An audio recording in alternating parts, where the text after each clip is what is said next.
Lord, show me right from wrong. Give me light, make me strong. I know the road is long. Make me strong.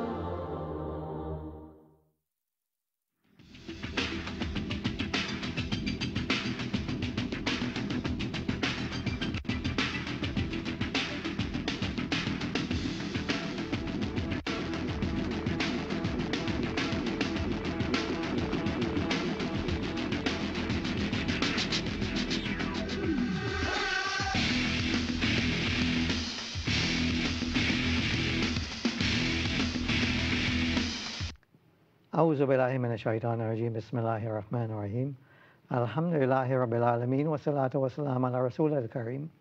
My brothers and sisters, Assalamu alaikum rahmatullah. My name is Hafiz Khan and welcome once again to Different Perspectives. And I start with my weekly reminder.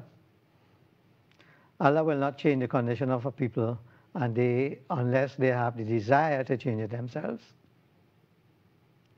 And I would like to let you know that we have been doing a series on a book that was written by a local Imam, Goal Perspectives in Islam. And in this book, it's right along the line of different perspectives that we do on how we address issues on an ongoing basis. So we have covered the moonsighting tragedy that we have been experiencing over a number of years. And we have looked at an easy way to remedy that situation. We have also looked at the question of nisab and determining either gold or silver, which one to use, and why. So now we will be looking at Jummah. What about Jummah? Let me introduce my guest and the author of the book, Maulana Imam Mustafa Bhagwati. Assalamu alaikum once again, welcome. And Jummah. And Jummah, we all scramble to go and get our little one hour off. Right. And then we end up in a place sometimes that a fella walk up onto the mimbar at 1 o'clock when we time to leave. We have other guys who start 12 o'clock and 1:15, they're still giving khutbah. So these are some of the issues I'm sure you might raise. Yeah. But we'll start from the beginning Yeah. and give you the opportunity to start the introduction. Yeah. Okay. Alhamdulillah. Well, more or less, having attended Jummah as a Muqtadi and also as an Imam and as a working person, I experienced certain issues, right? And I realized that things were becoming a bit difficult on the working person to make himself available for the Jummah. We do not know how many people do not come to Jummah because of the inconvenience of the time factor also, right? And then we have had certain changes over the years in the format of not of the Jummah itself, but of the proceedings on the day of Jummah. So I decided I'm going to look at it and write something on it. Okay, now most of these topics I covered here is topics that I would have covered in khutbahs at our own masjid in Balmain. Oh, yeah? So Allah subhanahu wa ta'ala tells us in Quran, A'udhu billahi minash shaitanir rajim, Ya ayyuhalladhina amanu idha nudiya lis-salati min yawmil jum'ah fasaw ila dhikrillahi wa dharul bay' dhalikum khayrun lakum in kuntum ta'lamun. فإذا قضيت الصلاة فانتشروا في الأرض وابتغوا من فضل الله واذكروا الله كثيرا لعلكم تفلحون. صدق الله العظيم. Two ayat are recited there. The first one, Allah says, O you who believe, when the call is proclaimed to the prayer of Jummah, of the day of Jummah, hasten earnestly to the remembrance of Allah, and leave off business and traffic. That is best for you if you but know. So that is one ayah. And that is the compulsory call by Allah subhanahu wa ta'ala to attend the Jummah. In the other ayah, which I recited, the preceding ayah, Allah subhanahu wa ta'ala said, and when the salah is finished, then you may disperse through the land and seek of the bounty of Allah, and remember Allah often that ye may prosper. Now, while this one is a mustahab command, right? Not compulsory for the day, right? But it is compulsory overall. That's You right. have to seek a living, right? So the idea of exploring, I explored here the situation whereby people can be allowed to accomplish both feats, attend the Jummah, which is compulsory, and then go about earning their livelihood when the Jummah is over. So as you said, most people have a 1 hour lunch hour, okay? And if you look at that, now the Muslim, his etiquette and adab is not time off. A Muslim etiquette and adab is pay for work done, right? You don't want anything free from your employer. Pay for work done. So within that hour, he has to try to accomplish what he has to. He has to leave work, get something to eat, go to the masjid, perform his wudu, etc., purification, and then attend and have something to eat and go back to work. So the thing is, you don't want to keep this fella more than 30, 40 minutes maximum, right? In the masjid. In the masjid, yeah. So you try to make it easy for him. Now, the khutbahs I've seen from the Prophet Sallallahu Alaihi Wasallam, they were short. They were very 10 short. minutes maximum? Yeah. We had a khutbah by Uthman radiallahu ta'ala anhu when he became the caliph, the third caliph. He went up on the member and he said, Alhamdulillah Rabbil Alameen. He came down to lead the salah. So people say, well, Sheikh or something, Sheikh on. He said, well, those who could have spoken, they spoke, right? So for now, this is what I'm doing there. So that was the khutbah, right? So it just goes to show that is an extreme, how short it could be, right? And so on. So we must take into consideration the people who have to attend the Jummah. Because Allah subhanahu wa ta'ala, he said that he has created man weak. He says in an ayah here, Allah does wish to lighten your difficulties, for man was created weak. So the authorities in Islam have to follow the sunnah of Allah and lighten the difficulties upon the people so that they can accomplish what they have to accomplish. The Prophet ﷺ himself, he was very merciful, kind, right? لَقَدْ جَاءَكُمْ رَسُولٌ مِّنْ أَنفُسِكُمْ عَزِيزٌ عَلَيْهِ مَا عَنِتُّمْ حَرِيصٌ عَلَيْكُمْ بِالْمُؤْمِنِينَ رَءُوفٌ رَحِيمٌ. Now has come unto you an apostle from among yourselves. Allah is saying that. It grieves him that you should suffer. Ardently anxious is he over you. And to the believers, he is most kind, most merciful, right? Very merciful to the believers. And this is what our leaders have to do also. We have to be merciful. They have to be merciful to us. In a hadith, he tells us the religion could become harsh on us. We will be making it harsh on us. He said, in a report by Abu Hurairah radiallahu ta'ala anhu, this religion is easy. No one becomes harsh and strict in the religion without it overwhelming him. So fulfill your duties as best you can and rejoice. Rely upon the efforts of the morning and the evening and a little bit at night, and you will reach your goal. So what the Prophet ﷺ said, if you become harsh, too strict in your religion, it's going to overwhelm you. And so fulfill your duties and rejoice. Rely on your efforts morning and evening and a little bit at night, and you will reach your goal, right? Do what you have to do. Morning, night, Make sure you do your compulsory salah and so on, and you will reach your goal. Again, we see we do not want, it is not upon us to create any extremism in the deen, right? We take the middle course, the moderate course.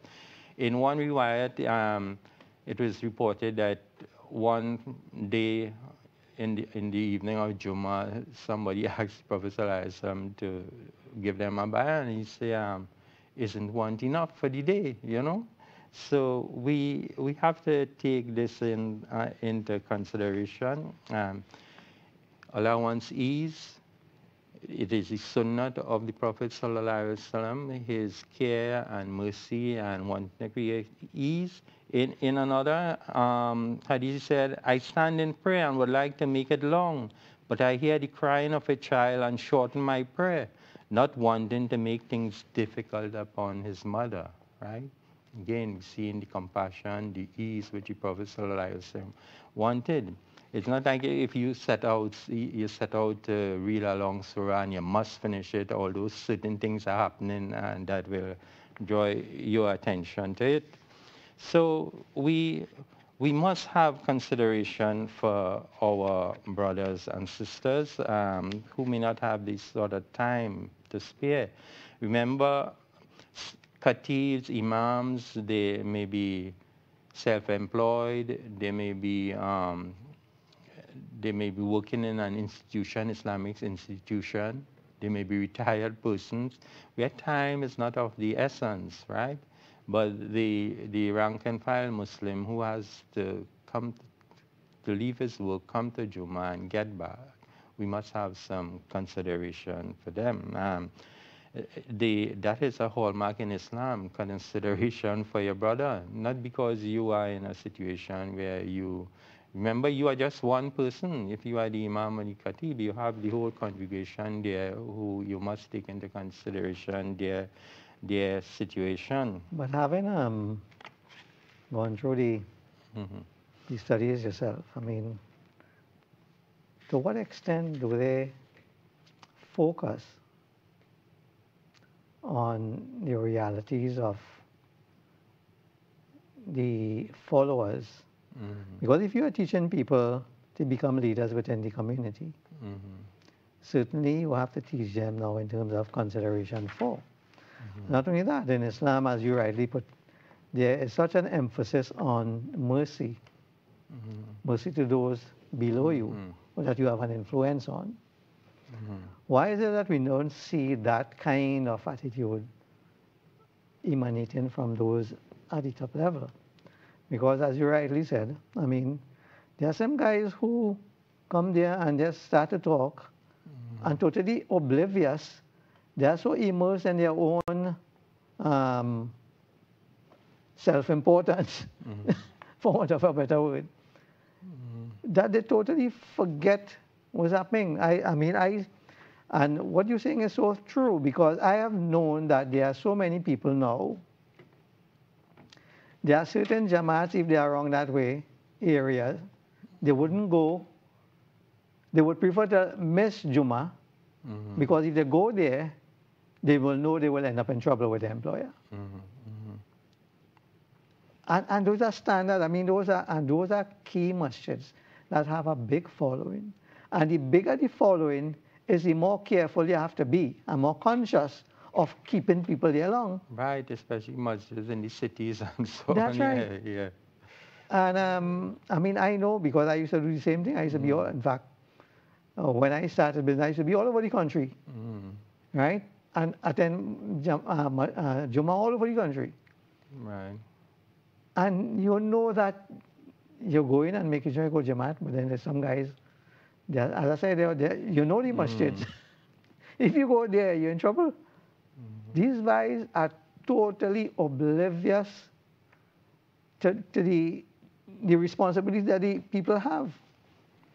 Yeah, well, one of the relatively new things that has come in Trinidad is the bayan. Bayan, right? separate from the bayan which they give before the khutbah.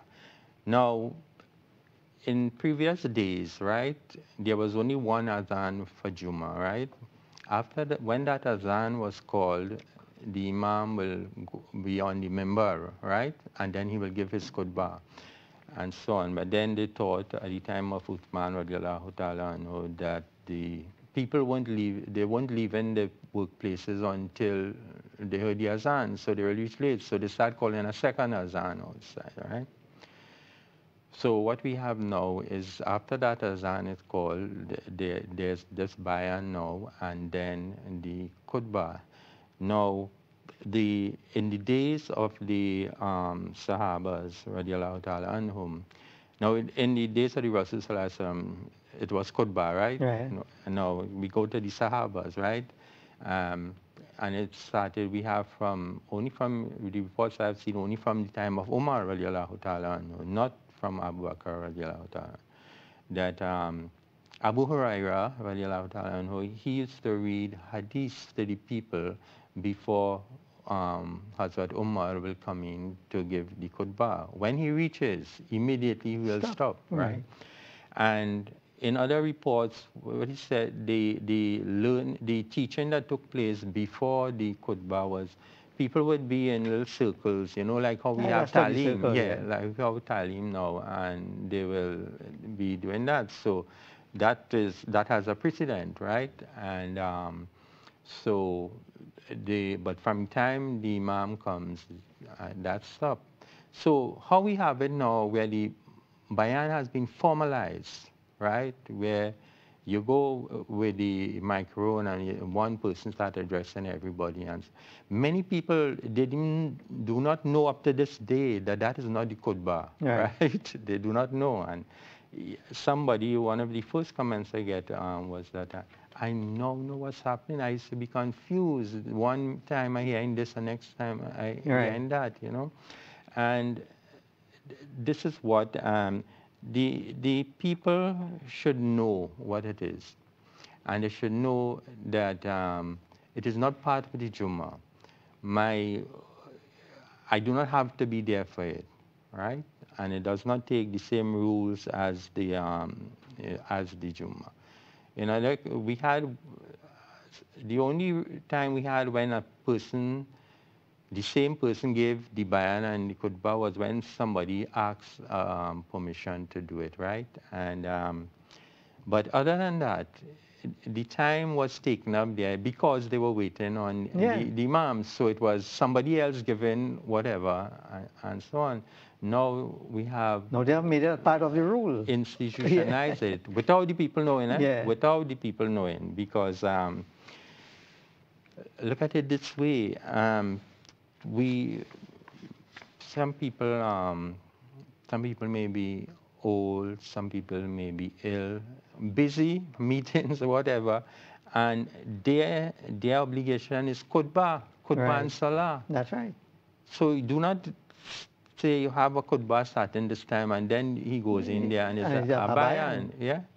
Let the people, do not deceive the people. Let the people know that the khutbah will start and so and so time, so that they will come if they let them know there's a bayan. If they want to come for the bayan, they could. But they call azan before the bayan. Come, right?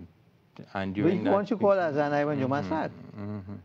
So if you have the sunnah to read, you read the sunnah, then it should start. The khutbah should start. Well, but they have now everybody come down the bayan start. Well, in the origin, the Jummah actually started when what we have as the second azan, or when that was called, right? So because the Jummah itself is the khutbah and the 2 rakats, right? Everything else beside, you have difference of opinions, whether it's sunnat or whether it's just mustahab or so on. But you want to facilitate the people, make it easy on the people to accomplish this. Remember, this is compulsory on the people, right? That's right. Yeah. Do not put anything that will cause a difficulty for the people. And hardship. Yeah. And sometimes these guys who doing a bayan, they have no consideration whatsoever. And they go over the time that really they have where the real khutbah is supposed to start, and go beyond that. I don't know if I have experienced it in both lectures, bayans, khutbahs. You know. The khatib giving his talk, and he knows he has kept you already too long, but he wants to keep you longer, but he still enjoy. Before I end, Yeah. and then he goes on for 10, 20 minutes, as the case be. That is dishonesty. That's right. We shouldn't be doing each other that. We are Muslims, and we're supposed to have consideration for each other.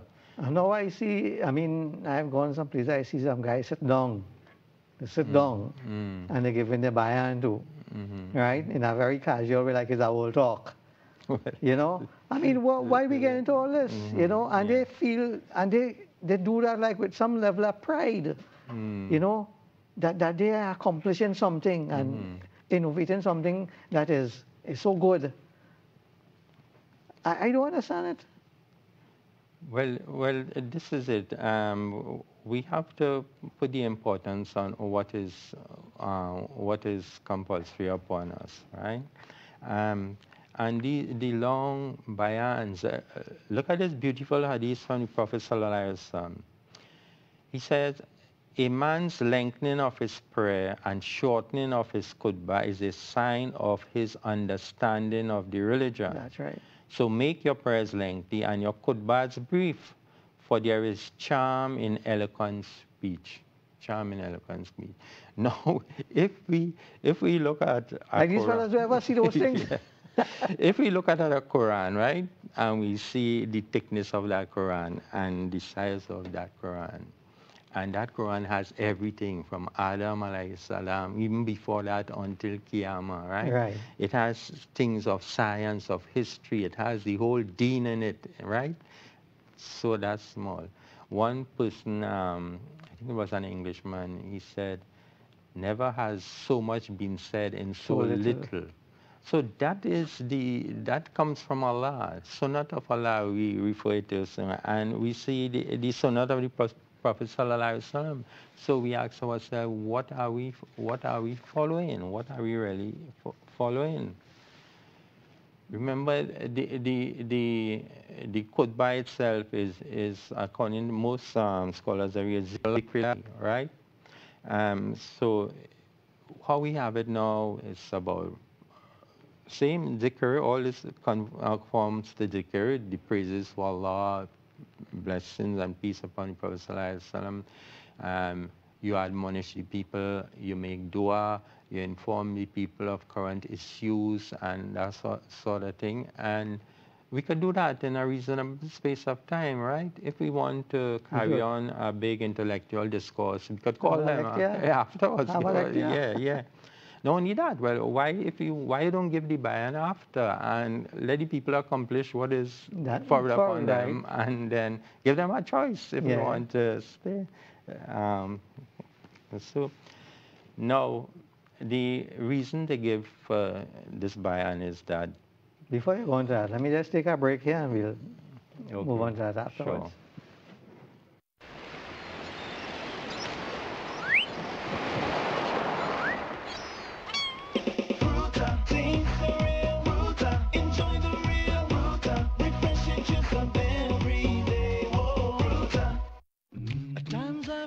That the sun is hidden by a hazy sky. A God's gift brought straight from the farm to your plate. Jazza Rice, with its premium range of basmati rice, helping you prepare your perfect, mouth-watering dishes just as you planned. Jazza Rice, blessings in each plate. Every now and then we need. This is a Pakistani product, and all over the world, at least try it once. And if it's good, please let us know. We need your encouragement. Just a little time to breathe. Milkana butter, an experience for your taste buds. Smooth, flavor-filled, rich, velvety butter. Milkana butter for cakes, pastries, pies, or just place it in any of your favorite dishes and add that rich buttery taste to all your meals. Why choose another?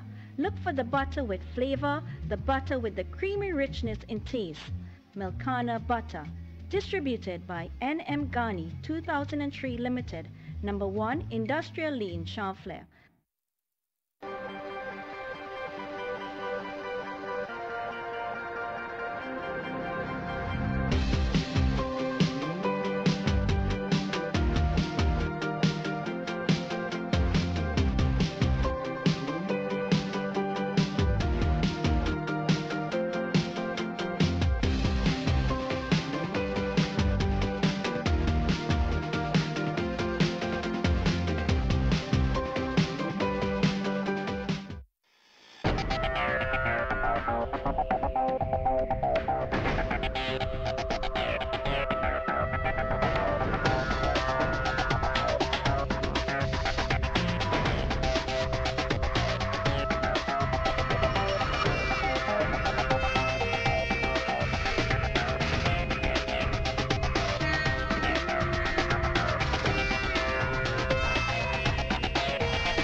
Welcome back, brothers and sisters, and we are dealing with Juma and the intricacies, the good, the bad, the ugly, the not so clear, and the wisdoms on Juma. And we are doing this with Imam Mustafa Bagrati from the Balmain Masjid. So he was saying about, before you go on, again, not only that, I have experienced sometimes where sometimes you go outdoor to read namaz, sun blazing, right? And the imam who lead in the prayer, the sun, everybody in the sun, he wants to lead and carry on the longest surah. Yeah. Totally contrary to what you just read here. We have to understand and be cognizant. And I don't know when these guys are studying whatever they study, don't they come across these issues that really have a profound impact on the leadership and the leader and the led and the followers? What is the relationship they're supposed to have? Well, this is, and the Prophet ﷺ, he has given us examples, a range of surahs for different occasions. That's right. For Jummah, for Eid, for Maghrib Salah, and for Isha, Fajr. Asr, yeah, different, and they're in different duration and so That's on. right. And you can see the wisdom in it also, if you stick to that. But one of the reasons they give for having the bayan is that they think the khutbah should be in Arabic only.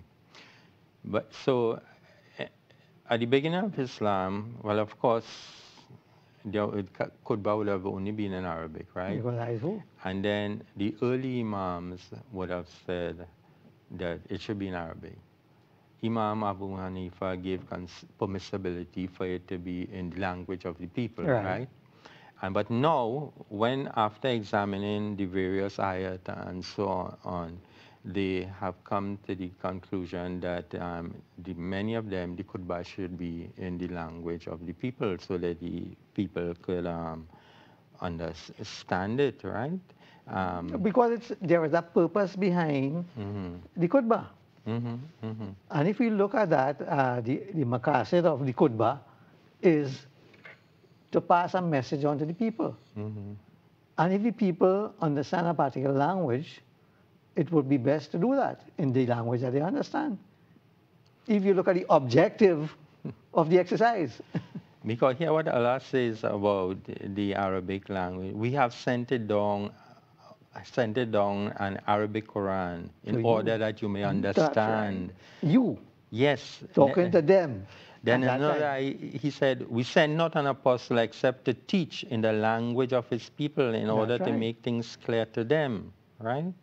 So the situation is that the language of the Prophet ﷺ was Arabic, and he was sent to the people, Arabic-speaking people. So it came in Arabic.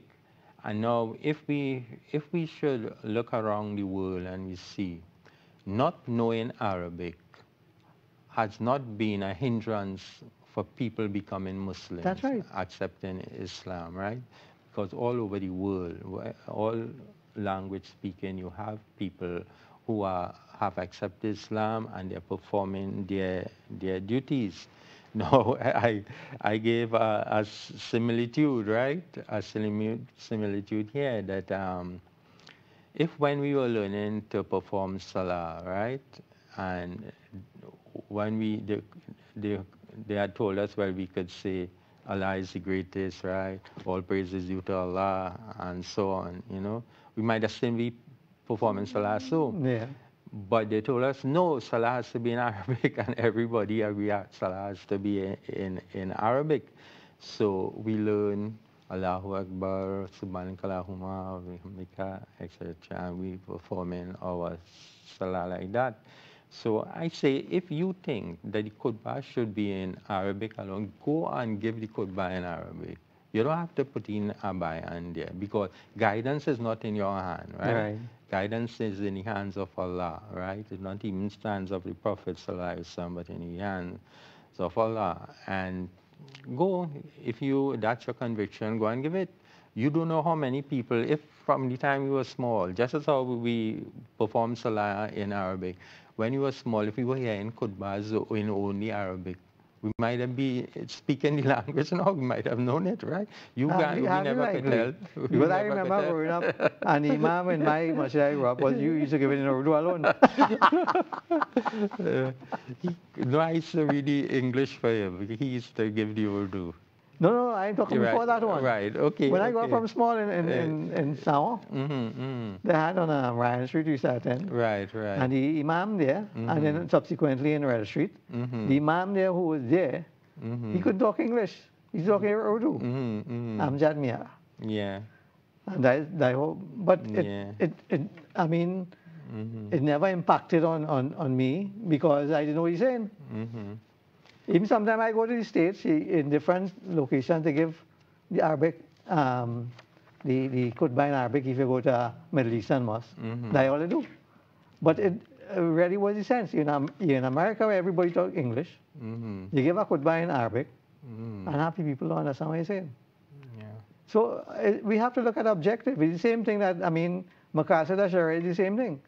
We give follow a set of fiqh issues, right, and rulings, and we make that the end all of the process, when in fact there is a higher objective to be achieved from the fiqh.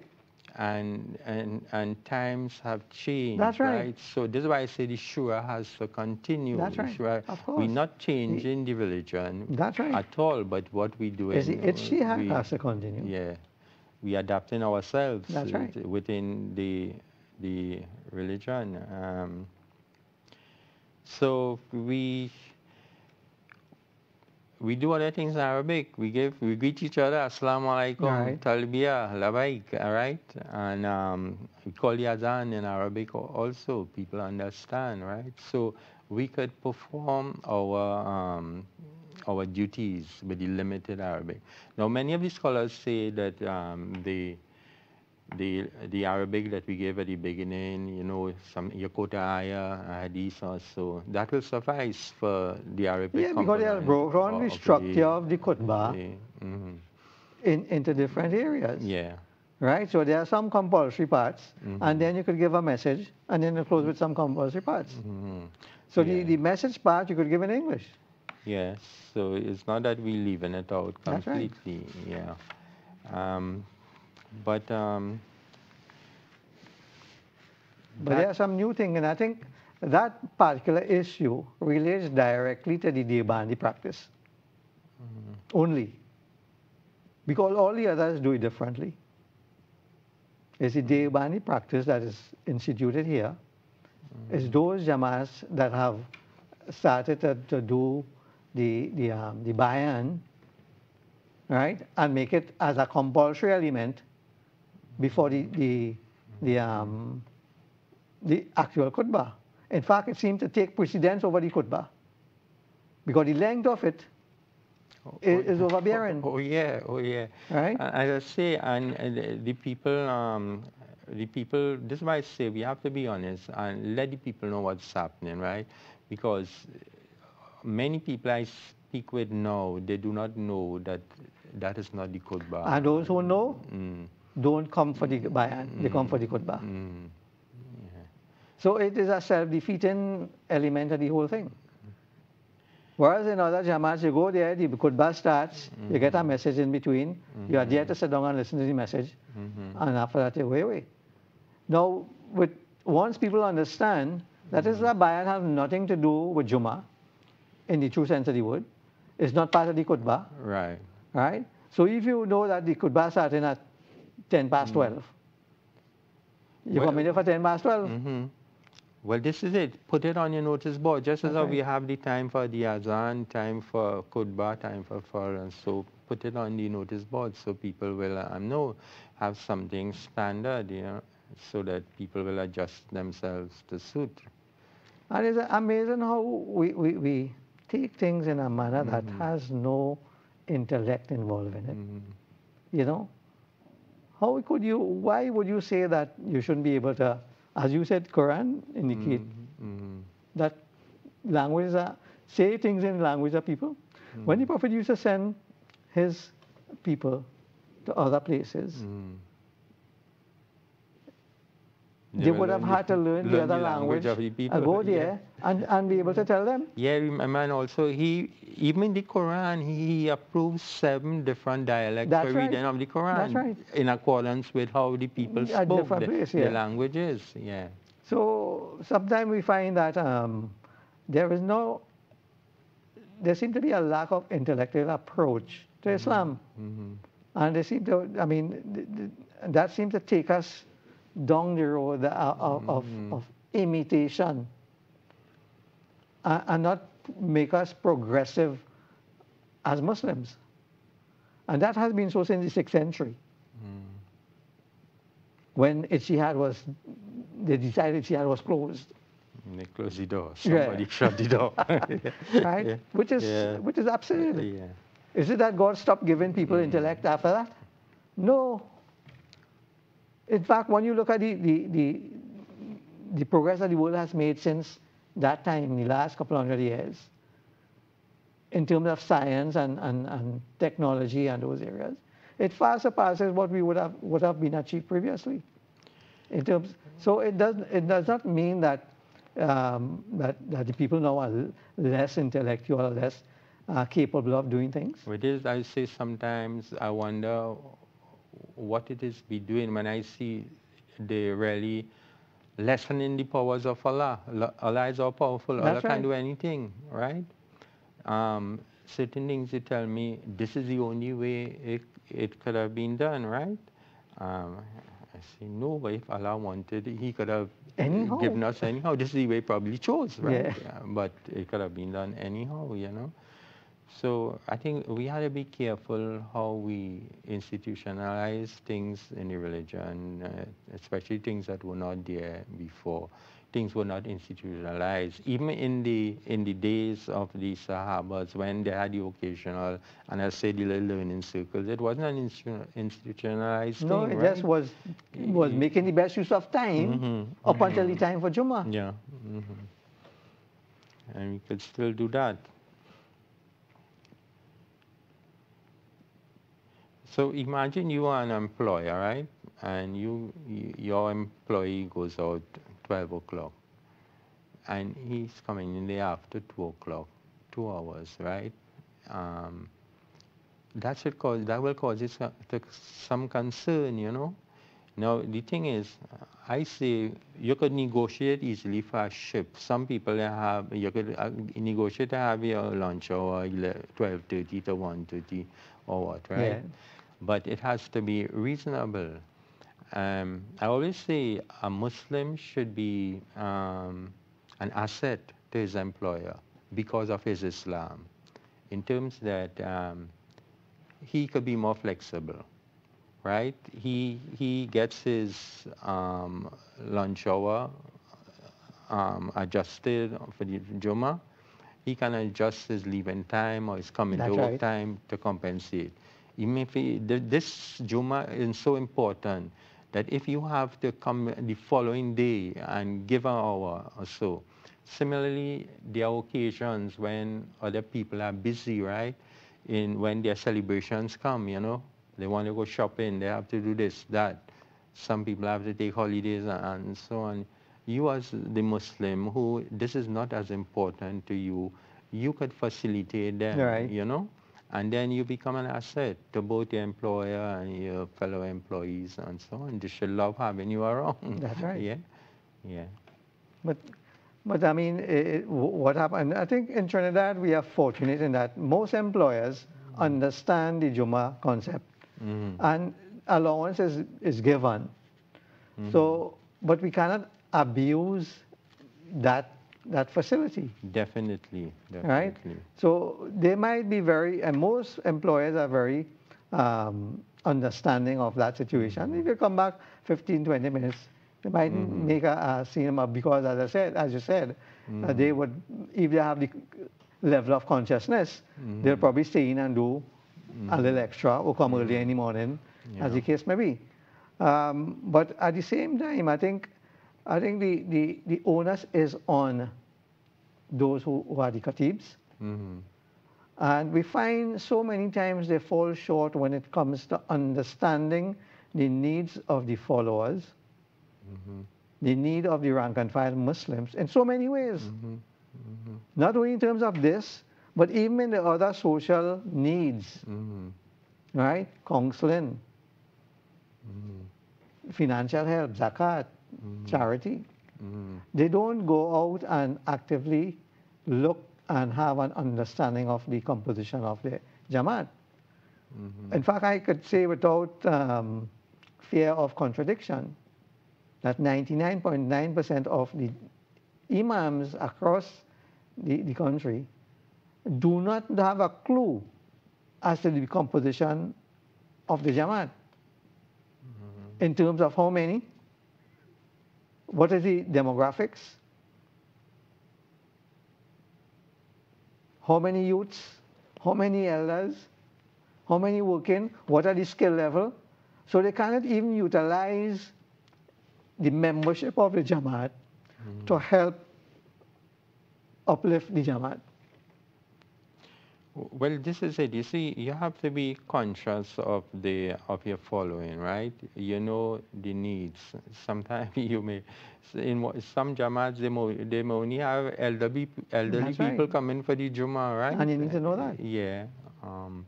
So in some Jamaats, like, okay, in our Jamaat, we are on the main road.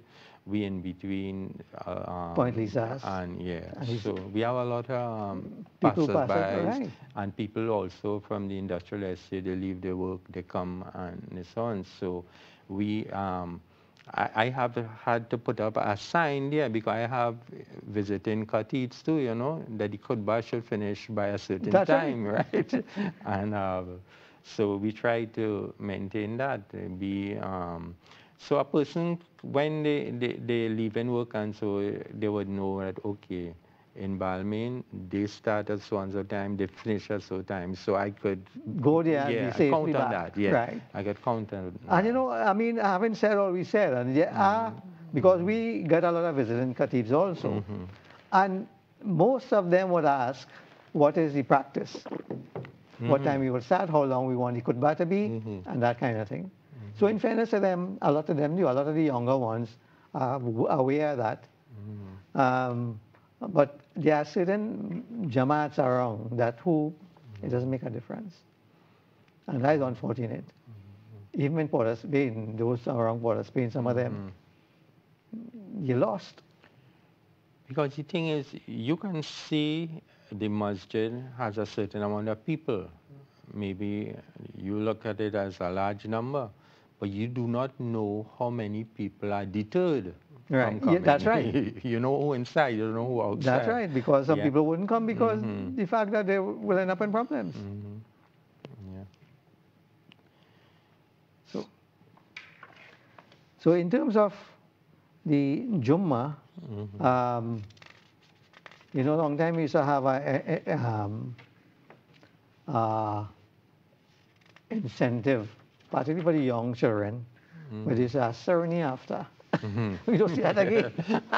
well, no, in some masjids they have that. Some masjids they have that. You have Imam meal you get to because it is an Eid, a celebration in its own right, you know. So a lot of people try to facilitate the people, give them encouragement. Right. And Yeah, because even like lunch, providing lunch sometimes, even if you have to buy it, at least you know you're there, you have facility in the masjid, you can sit down and eat. So when they come there, you know you have to get lunch in any case, especially if you're working. You know you could come there, buy something and eat one time, and then head back to the office. So those are the kind of things that we would expect that Jamaats would do to ensure that, you know, they deal with the concerns of the or the needs of the people attending Jummah, so that they could make it easy for them. Yeah, we must never forget that element of hardship, right? Anytime we doing something that we know will create further hardship on the people, we should contemplate upon it, whether we must do it or whether we have an alternative, you know. And we The idea is according in the pattern of Allah subhanahu wa ta'ala, the Prophet sallallahu alaihi wasallam, show mercy, show understanding, and then show kindness, and create whatever ease you could for the people. Yeah, you should always bear that in mind. Juma is too important. It's too important. It's a compulsory thing. As you rightly said, it says to leave off everything and attend your Juma. Yeah. And as we say, so it is also compulsory to earn a living, right? to go out and continue your work after the Juma for those who have to. You know? And there's another aspect of the thing in terms of parking. We have built masjids in residential areas mainly, and really in one lot of land, and a lot of times you come there, you can park. So sometimes it's good to link up with the police station that is close to the masjid and organize something with the police, because sometimes there are no parking areas around the masjid. Right. But if during that time, you liaise with the officer in charge of the police station, and they could either send a policeman around that time to allow parking, or as the case maybe with the particular borough council or regional corporation or whatever, whoever has jurisdiction over the road systems, you could work with that. And so those are areas that we sometimes find that as Muslims we don't really explore to make things easier for the people attending Jummah. Well, this is it. There are occasions where in the neighborhood by us where the neighbors have occasions and we allow them to use our car park, right? Similarly, when we have occasions, we use the church, as a church around, they allow us to use their car park, right? For the Jummah and so, whatever we occupy in the roadway and so on. But this is also something we have to be conscious of, that people sometimes, plenty of people get their cars stowed away, they get tickets and they come back, to try and make it easy for them. Whereas if they could have come just for the khutbah and the salah and go, it's less likelihood that they will get a ticket or something like that. But as I said, working together with the authorities in the particular area, right? We sometimes, I don't know why we shy away from those kind of things. But if we go to these people, you will find that they're very understanding of the situation. And you will get concessions if the attempt is made. And those situations will not adversely affect the members who are attending Jummah, as the case may be. But those are areas that we need to really consciously deal on.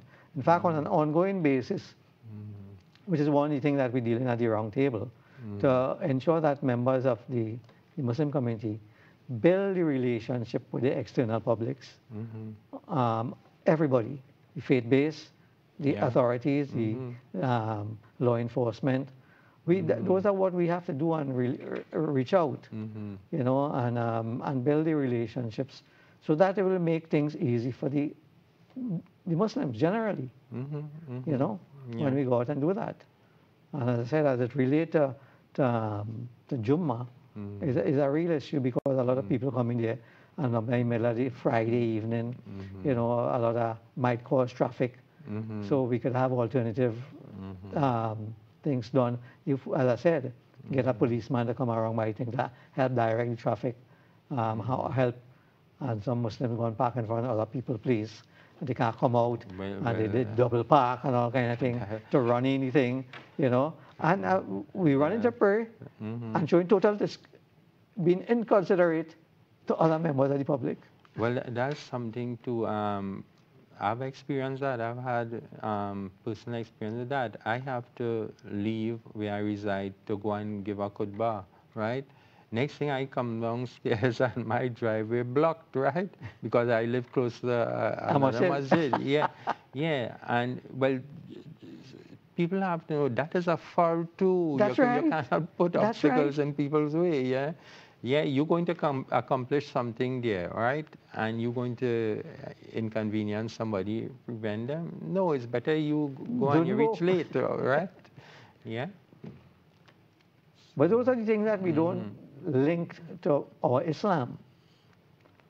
Getting in the masjid is Islam. Right, right. Blocking up somebody's driveway and inconveniencing them is out of Islam. Right, right. They don't realize that impacts even more than the fact that you went on. It might nullify your whole Jummah that you went to. Yeah. So those are things that for some reason, and that's why we don't link our behavior. Because a lot of times, as we have done in Maqasid programs, we don't link, we so taken up with our ibadah issues, we don't look at the muamalat, the adab, which is equally important. But it adds, everything adds up That's to right. ibadah, right? That's right. Yeah. So we spend most of our time learning how to worship. We don't realize the other aspects of our lives, and how we behave is also governed by rules equally stringent. So we about time to wrap up now. So Okay. I'll give you a last. Yeah. Well, throughout this book, you will see I am advocating, admonishing that we make it easy for the people, right? Allah has made the deen easy, and we have all these various hadiths, the ayat of the Quran, and so let us show some mercy and kindness to the people who are at our mercy, right? Because we given a khutbah, we can't, they can't come, they will destroy the Jummah if they leave, if they stand up to tell us something, or that sort of thing. So be conscious of it and show kindness. And what I will also say too, think about it. As I say, we have, look at the originality of the khutbah, go right back to the days of the Prophet Sallallahu What was the objective? Yeah, and the pattern it took. Let's see how over the years and what we have come to. I mean, in some countries, I know they have the bayan in some places after the Jummah, right? So people can come and perform the Jummah, and who wants to stay, they stay, and who have the time and so on. And that will happen, you know. So may Allah knows best, and may He give us guidance, may He make it easy for all of us, inshallah. And as you have seen that this little booklet covered some very important areas, and it is premised on the use of intellect. And it's all well and good to say about mercy and kindness and everything. But that comes about because you understand and use intellect in interpretation. When we don't do that, we find that we lose all the essence of what is being the messages that are coming to us as Muslims. And that is what we need to do. We need to read the Quran, read it and ponder on it, which means utilize the intellect that God gave to you. If you do that, you will find that you will start digesting a lot more than what obtains now from a lot of those who ought to know and give us rules and regulations that are without any intellectual input in terms of how they interpret the things. So continue looking at this program, different perspectives, as the name indicates, and you will find that I have always done, as I have always done, that harping on the intellectual approach to Islam, because that is what the Prophet ﷺ did. That's what the Quran states all the time, that this is a book that those of understanding would benefit from. So my brothers and sisters, join us once again next week for another interesting, different perspective. Jazakallah, Assalamu alaikum.